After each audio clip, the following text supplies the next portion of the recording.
નમસ્કાર મિત્રો, શ્રી આદર્શ આર્ટ્સ કોલેજ દિયોદર વતી હાર્દિક સ્વાગત કરું છું. તો આજનો મારો મુખ્ય વિષય Gujarati BA sem 3 paper number CC 303. પ્રશ્નપત્ર નામ ગુજરાતી સાહિત્ય સ્વરૂપનો અભ્યાસ મધ્યકાલીન. નિયત કૃતિ મીરાના પદો. તો આજનો મારો ટોપિક છે પદ સ્વરૂપ અને વિકાસ. પદ સ્વરૂપ અને વિભાવના અને વિકાસ. તો પહેલો મુદ્દો છે પદ સાહિત્ય સ્વરૂપ, વિભાવનાના પ્રકારો. મધ્યકાલીન સાહિત્યની પરંપરા તપાસતા દરેક સર્જક પાસેથી આપણને પદ જોવા મળે છે. તો ગુજરાતી ઉર્મી કાવ્યના પહેલા મૂળિયા પદ સાહિત્યમાં નંખાયેલા દેખાશે. શ્રી ઉમાશંકર જોશીએ શૈલી વિશે વાત કરતાં કહ્યું છે કે બધા ભાષા સાહિત્યોમાં આરંભકાળમાં સર્વપ્રથમ આવા ઉર્મી ગીતો એટલે કે પદો ઘણા ખરા જોવા મળે છે. તેની અંદર આપણે જોઈશું કે પ્રેમના હશે, પ્રકૃતિ અને સૌંદર્યના હશે, જીવનના ઉલ્લાસ અને હાસના હશે, મૃત્યુના હશે કે અગમ નિગમના હશે. ટૂંકા લઘુકાવ્ય તરીકે ગેયતા અને એની વિશિષ્ટતાને લીધે પદો આપણને ત્યાં ખૂબ લોકપ્રિય થયા છે. ઉર્મીનો એક ઉછાળો આવ્યો એમ 5-15 વ્યક્તિઓ અભિવ્યક્તિ પામી છે, જેની અંદર હેલારો શમી ગયો પરિણામે સાચા સ્વરૂપમાં, જેની અંદર પદ હંમેશા સંક્ષિપ્ત અને ચોટદાર હોવાનું, પ્રભુના વિવિધ રૂપો અને માનવ આરોપિત શૃંગાર જેના વિવિધ દર્શનો, હોરી, શૃંગાર, હિંડોળા સામેના પદો વગેરે પ્રારંભિક રચનાઓ જોવા મળી રહી છે. ત્યારે આપણા લોકપ્રિય નરસિંહ મહેતાના પદો જોઈએ તો ભક્ત હોવા ઉપરાંત હિંદના ધાર્મિક તત્વજ્ઞાનથી રંગાયેલો આ તત્વજ્ઞ હોવાથી તત્વજ્ઞાનથી ઓતપ્રોત થયેલા જોવા મળે છે. હવે સમર શ્રી હરિ મમતા પરી કે બ્રહ્મ લટકા કરે બ્રહ્મ પાસે, જ્યાં લગી આત્મા તત્વ ચિંત્યો નહીં ત્યાં લગી સાધના એ સર્વ પ્રકારે જૂઠી છે એમ સાબિત કરવામાં આવે છે. જ્યારે ભક્તિ એ તત્વજ્ઞાનમાં સમરસ બનીને પ્રગટે છે. તે રીતે રત્ને, રાજે, મીરા, મીઠો, પ્રીતમ, બ્રહ્માનંદ વગેરે પાસેથી આપણને ભક્તિ, જ્ઞાન, વૈરાગ્ય, શૃંગાર વગેરે ઉપદેશોના વિષય પર પદો જોવા મળે છે. જ્યારે હૃદયના ઉભરાથી ઉર્મીનું ઉત્કંઠ અને આલેખન હરખથી થયેલું એની અંદર જોવા મળે છે. ત્યારે બીજો આપણે મુદ્દો જોઈએ તો પદમાળા. હવે પદમાળા એક કથન પ્રધાન ઉર્મી કાવ્યનો એક પ્રકાર જોવા મળે છે. હવે એક પછી એક પદોમાં ક્રમના કથાના ઉઘાડ, વિસ્તાર, પરાકાષ્ઠા અને શાંતિ એ ક્રમમાં જોવા મળે છે. જ્યારે નરસિંહ મહેતા અને સુદામા ચરિત્ર આખ્યાન સ્વરૂપનું કાવ્ય હોવા છતાં પદમાળા જ છે એવું કહેવાય છે.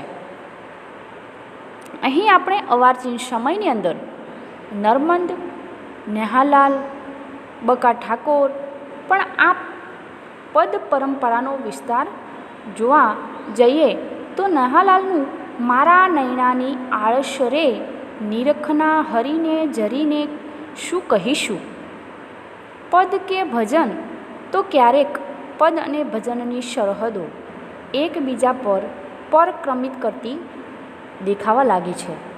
ત્યારે આપણે જોઈએ તો ઋતુ, પ્રકૃતિ, અવલંબન અને દ્રશ્ય વર્ણન સાથે પરમ તત્વ તરફનો હૈયાનો ઉદ્ગાર આ પદમાં સંગ્રહાયેલો જોવા મળે છે.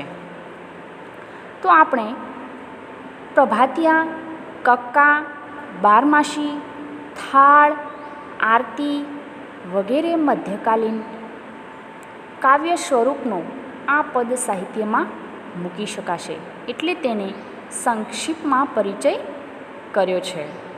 હવે ત્રીજો મુદ્દો જોઈએ તો પ્રભાતિયા. પ્રભાતિયા એ મિત્રો સવારમાં જ ગાવામાં આવતા હોય છે. તો એ પદોનું એક સ્વરૂપ છે કે આ પદો પ્રભાતમાં ગવાતા હોવાને કારણે તેને પ્રભાતિયા કહેવાય છે. આ સ્વરૂપના જનક નરસિંહ મહેતા છે. તેમણે ઝૂલણા છંદમાં અમુક ચોક્કસ ઢાળમાં રચેલા પદોને પ્રભાતિયા તરીકે ઓળખાવ્યા છે. તો ઈષ્ટદેવના ગુણના કીર્તન તેનો મુખ્ય વિષય હોય છે. જો કે આપણે નિરખને ગગનમાં કે અખિલ બ્રહ્માંડમાં જેવા નરસિંહના કેટલાક પ્રભાતિયા તત્વદર્શન થયેલું જોવા મળે છે. તો શ્રી ડોલરરાય માંકડના મત અનુસાર કે જે પદમાં ઈષ્ટદેવનું ગુણ કીર્તન કરીએ તેમને જગાડવાનો મુખ્ય ભાવ હોય તો તેને પ્રભાતિયા કહેવાય છે. તો પ્રભાતિયાના આપણે લક્ષણો જોઈશું. તો પહેલું લક્ષણ છે કે એમાં પ્રભાતમાં ઉઠાડવાના ભાવનું નિરૂપણ હોવું જોઈએ. બીજું છે પ્રભાતમાં ગાવા માટે રૂઢ થયેલા રાગ કે ઢાળ તે રચાયેલું હોવું જોઈએ. ત્રીજું છે કે જેને ઉઠાડવાના હોય તે દેવને પરોચના થાય તેવું નિરૂપણ એટલે કીર્તનનો ભાવ તેમાં હોવો જોઈએ. હવે થાળ. થાળ એટલે કે જે ઈષ્ટદેવને આપણે ભોજનનો થાળ ધરવાનો હોય છે તેના વિશે વાત કરીશું.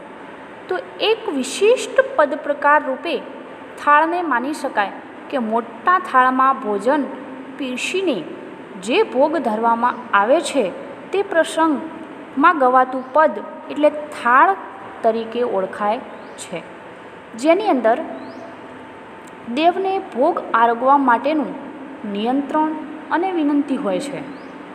જ્યારે ભોજનની વિવિધ સામગ્રીઓમાં રુચિર વર્ણન સાથે દેવને ભોજન કરાવવાની ઝંખનાનો ભક્તિભાવ રજૂ થયેલો જોવા મળે છે. બીજો મુદ્દો છે આરતી. આરતી એ દેવની પૂજન વિધિનો એક પ્રકાર છે. પ્રભાતે અને સંધ્યાકાળે મંદિરોમાં આરતીની પૂજન વિધિ થતી હોય છે.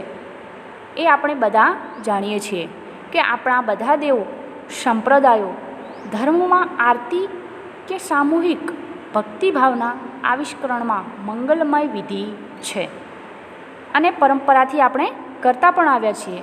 તો આ વિધિ વખતે ગવાતું પદ તેને આરતી કહીએ છીએ. તેમાં દેવ કે દેવીના ગુણગાન, સ્તુતિ, પ્રસ્તુત, મહિમા, સ્વરૂપ અને ઇત્યાદિનું સંકર્તિત થાય છે. જ્યારે આરતીની પ્રથમ પંક્તિ તેની ધ્રુવ પંક્તિ બને છે.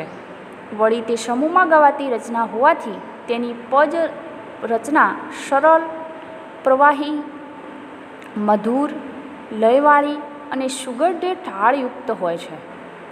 નરસિંહ મહેતા, શિવાનંદ સ્વામી, વલ્લભ ભટ્ટ વગેરેએ આરતીઓની રચના કરી છે. હવે આપણે બીજો મુદ્દો જોઈશું તો હાલરડા અને હિંડોળાના પદો. આવા પદો દેવને પારણામાં કે હિંડોળામાં ઝુલાવતી વેળાએ ગવાની રચના છે. મધુર લયબદ્ધ હલકથી ગવાય તેવા સરળ ઢાળવાળા હાલરડા આપણા કવિઓએ રચ્યા છે. તો ખાસ કરીને આ સંપ્રદાયમાં શ્રી બાળકૃષ્ણની ભક્તિ કે બાળ સહજ વિધિઓ આવે છે. તેમાં બાળકૃષ્ણને પોઢાડવા માટેના આ હાલરડાના પદો રચાયેલા જોવા મળે છે.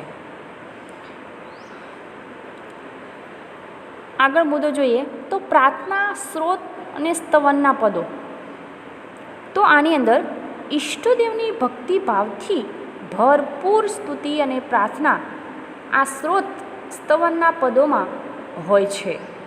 હવે જ્યારે સંસ્કૃત સ્ત્રોતોમાં તેના જનક છે શંકરાચાર્ય, જગન્નાથ, બાણ, મયુર વગેરે અનેક કવિઓના સ્ત્રોત રચેલા છે.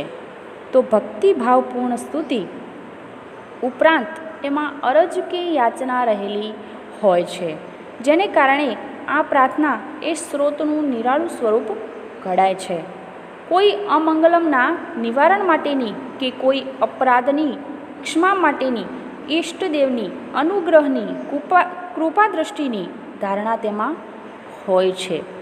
તેમાં ઈષ્ટદેવનું મહિમાગાન પણ હોય છે. મધ્યકાલીન તેમજ અર્વાચીન સાહિત્યમાં પ્રાર્થનાના પદો આ કાવ્યોની અંદર રચાયેલા જોવા મળે છે.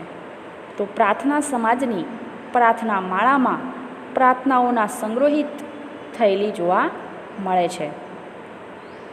ઈશ્વરનો મહિમા કે ભક્તિ ઉપરાંત ઈશ્વર પાસે કોઈને કોઈ પ્રકારની યાચના કે પ્રાર્થના પદોનું લક્ષણ આ ભક્તિ પદોની અંદર જુદું પડે છે. આગળનો મુદ્દો જોઈએ તો શણગારના પદો. હવે દેવને પરિધાન કરવાના વેશ અને આભૂષણનું વિગત પ્રચુર અને ચિત્રાંકન આ શણગારના પદોમાં જોવા મળે છે. જ્યારે દેવની શોભા અને શણગારનું તેમાં મુગ્ધ ભાવે આવતું ગુણાનું કીર્તન એ તેનો મુખ્ય વિષય છે. શિર પર મોર મુંગટ, મુખમાં બંસરી, રાઠોડી મોજડી, કાને કુંડળ, ગળામાં વૈજંતીય માળા, પીળા પિત્તાંબર, બાહે બાજુબંધ, બેરખા વગેરે આ વિવિધતા વેશ પરિધાનના વર્ણનમાં દેવની મનભાવન મૂર્તિનું રુચિપૂર્ણ અને ચિત્રાંકન પદોમાં થાય છે. આ રીતે શણગારના પદો એ કીર્તન બની રહે છે. હવે આગળનો આપણે મુદ્દો જોઈએ તો ગીત. ગીત એ લોકગીત, લગ્નગીત, ઋતુગીત, શ્રમગીત, પ્રાર્થના ગીત, શૌર્યગીત, પ્રણય ગીત એમ ગીતના અનેક પ્રકાર પડે છે અને આપણને સાંભળતા પણ આવ્યા છીએ. કોયલ બેઠી જૂનાગઢના ગોખ, મુરલીઓ ટહક્યો છે રે ગઢને, કાંગરે હોજી એની રચનાનો ઉછાળો અને લય આ પ્રકારનો નાદ ગાજી ઉઠે છે. આ ગીતમાં કવિતા, સંગીત કે ગીત એમ વિવિધ તત્વો જોવા મળે છે. માનવી પોતાની ઉર્મિને અને આનંદ ઉલ્લાસથી, શોખથી, વેદનાયુગથી, પરાક્રમયુગથી કે ઉદ્ગાર અને કાવ્ય સાધક બન્યો છે. ત્યારે ઉર્મિ ગીતમાં સુંદરમે કહ્યું છે કે ગીત એ તો કવિતા અને સંગીતના સહિયારા સીમાડા પરનો છોડ છે. ગીતમાં સંગીત અને કાવ્ય તત્વના અંશો સાથે ભાવ અને વિભાવનાના હિંડોળા આ ગીતની અંદર ઉર્મિ ગીત બનાવે છે. રચનાયુક્ત ભવ અને ઉર્મિ કાવ્યનું આ અર્થમાં સમાન ધર્મી તરીકેનું તત્વ જોવા મળે છે. તો મિત્રો આપણે આજે પદ સ્વરૂપ વિભાવના અને વિકાસ એટલે કે ભક્તિની અંદર, પ્રાર્થનાની અંદર શણગારના પદો, ગીત અને આરતી કે પ્રભાતિયા જેવા મુદ્દા પર વાત કરી છે. તો તમારે ધ્યાનથી સાંભળવાનું રહેશે. Thank you.